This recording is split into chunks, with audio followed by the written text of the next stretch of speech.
teta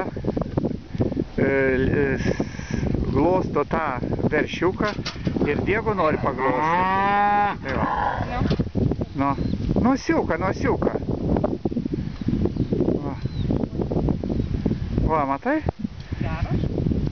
Diego glosto veršio nosį. Dabar einam karvytę tai gal duot. Einam prie karvytės dabar. Nori karvytę paglostyti?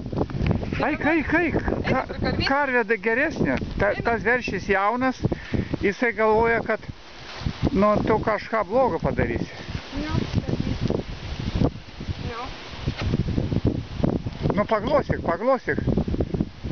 Jinai baido uodus tuos ir musės. Diego jos liežuvis yra šiurkštus, bet ten nekanda. Nebijok. Eina parašyti, susivalyti. Va.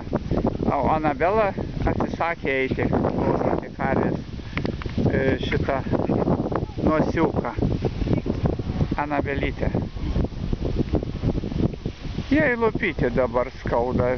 Pirmą gerklytį jau pagijo, dabar dantenos irgi, dabar lupytė. Į dar drasko, na. Tai va.